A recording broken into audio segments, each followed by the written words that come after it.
What was it about Steinbeck's novel Of Mice and Men that made you think it could be adapted to an opera?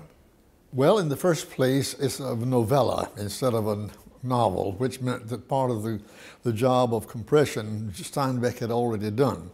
And the fact that being that, it was a very lean story, pretty much stripped to the essentials in the novel, which made it much more tempting to turn into a libretto. The fact that it was a very concentrated story, plus the fact that it had very vivid characters, that it was taught dramatically from beginning to end, and it's basically a suspense story, which I finally discovered, in which George simply is the through line of the story is that George is trying to find enough money to get him and Lenny outside of the social life of the country that they live in order to provide them with the kind of security and safety that they're looking for.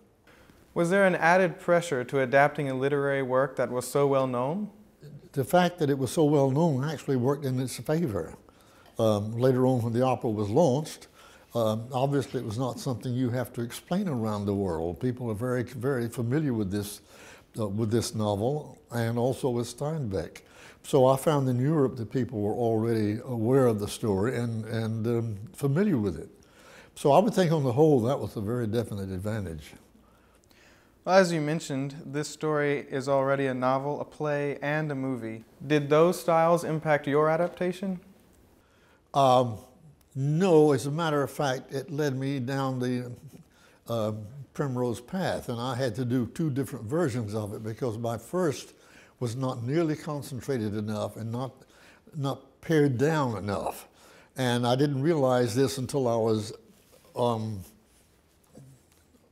halfway through doing the music, having done the libretto before. And it was getting to be very long. And this was very troubling because one of the things, as I said, that it appealed to me about the about the project was the fact that the book was so lean and to begin with. And I realized after several friends of mine whom I relied on told me that it was getting to be a bore, that something was drastically wrong. And so I began all over again and in essence wrote my own Of Mice and Men the second time. In addition to the music, you also write the libretto or text for the opera. Which do you write first? Well, obviously I write the words and then set them to music. I've only known of one composer, Carlisle Floyd, who actually wrote them both at the same time, but I've never been able to do that. To me, they're quite separate disciplines. What interaction did you have with Steinbeck during the composition? We dealt with each other through our agents, my publishers and his literary agents, so that I never actually met him. I mean, I fully expected to, but he died. The one thing that he wanted me to do, which I thought was very interesting, and also gave me a real insight into what he thought was important in the novel, was that he didn't want any reference to the 1930s, the period the book and opera are in, although I don't place it in any time frame since he gave me that injunction.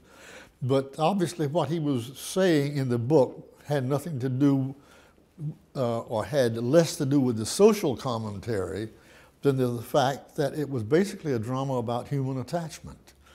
And I corroborated this with his wife, Elaine, later on, after she had seen the production with me. And she said, you dramatized what John thought was important in the book. And I took that as a wonderful compliment and also license to go ahead with it as I had done. Were there any specific musical influences you drew on while composing? If most composers are like me, I'm inclined to think that they don't even think in terms of influences. That's something that may be pointed out to them later and they would say, yeah, you know, I can see that you would see that. But I'm never conscious of writing to sound like anyone else or to use other people's material. But I will confess that in the trio of the second act, I was aware of a certain kind of Copland influence. But if I'm going to you have an influence, I chose the best. What makes for a good performance of Mice and Men? Certainly as much as the orchestra contributes, and it's a very orchestral opera,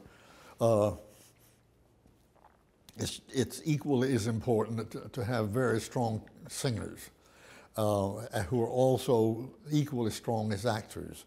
You can't do this opera unless you have very credible acting going on the stage. What do people enjoy about this opera that might explain its continued production around the world? I think it's a story. I think it's a universal story.